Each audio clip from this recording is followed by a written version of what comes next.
The captain made a point about wanting to play hard and direct rugby. Get us through the front door, he demanded of his team. Forwards, set the tone with our physicality.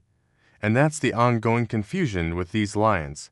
They have all the artillery they need to blast through the guts of any team in Australia, but they just haven't done it nearly often enough. Head coach Andy Farrell has said regularly that the Lions are absolutely at their best when driving at the heart of the opposition, and then, when they have them beaten up, playing from there.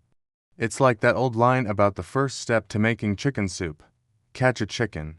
And yet against the Waratahs, they were still shoveling the ball out the back line without doing the hard yards up front. They should be better than this. They are better than this. Last month, Itoje addressed some of the side-to-side stuff the Lions delivered in the defeat by Argentina and called it tippy-tappy. And it's still a bit tippy-tappy.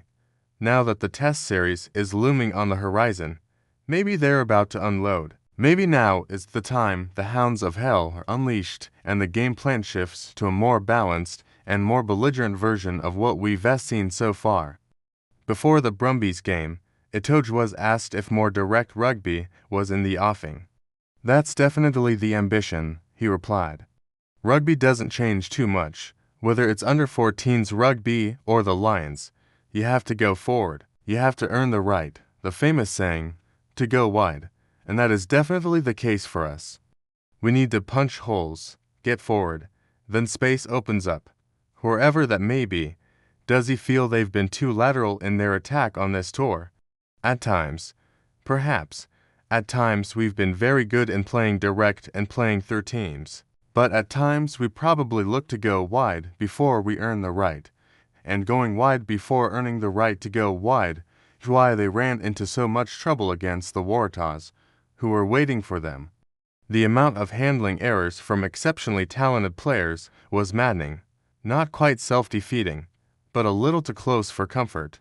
Now it's the Brumbies' turn to have a crack at them. Given Rugby League's State of Origin decider is on at the same time, the match will exist in a parallel Australian universe. Not that the Brumbies will see it like that.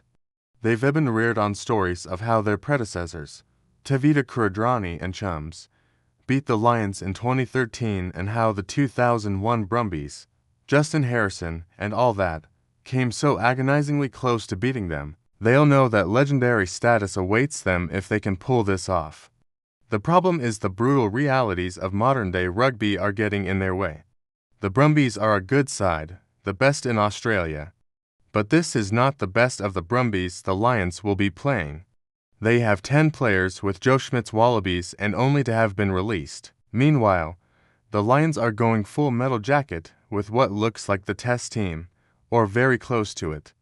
It might not have the heft of the brilliant 2017 Lions in New Zealand, but there's a sense that if this team can put it all together, then we're going to see something memorable. At the heart of this, of course, is Finn Russell, championed on Tuesday in Canberra by Johnny Sexton, who you suspect is now allowing himself to see a whole lot more in Russell as his coach than he ever did as his rival. That's been a nice sideshow. He's been very good, hasn't he? Said Sexton. He's controlled things really well. He's been composed, place-kicked very well, defended remarkably well. He's been probably our best defender in the back line, and that's great to see. So far, so good, and hopefully we get another performance like that against the Brumbies. The Wallabies are in poor shape, but the Lions can't distract themselves with the modest nature of what they will probably be facing in the series. They need to start getting it right. So, no sloppy beginnings, no tippy-tappy, no mountain of handling errors because they're forcing things. We need to see a cohesive unit coming through the fog now, a team with an identity and a ruthlessness. We want to be as dominant as we possibly can, said Itoje. We want to build and build and build. We want to get better and better. We want to start big and we want to maintain that throughout the whole game. That's always the ambition. We want our big ball carriers to get over the gain line, to aggressively attack holes. When you do that, opportunities tend to open up thereafter. People like Bundy Aki, Ellis Genge, Jack Conan, Big Joe McCarthy, etc. We want these guys to be punching at the line. There are several stages to Lion's tour. The initial selection, all happy-clappy. The jolly jappery about stealing the lion from its young protector Henry Pollock. This time, the thrill of the early games and new combinations.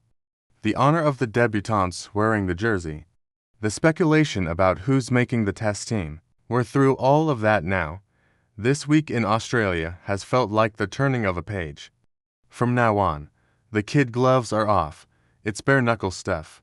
Jim Telfer's words from the epic 1997 tour in South Africa. It's all been a bit nice so far. More tummy ticklers than kid gloves. Bare-knuckle stuff. Not seen it, but you have to think it's in them, and Wednesday would be a decent time for Itoje and his boys to start showing it.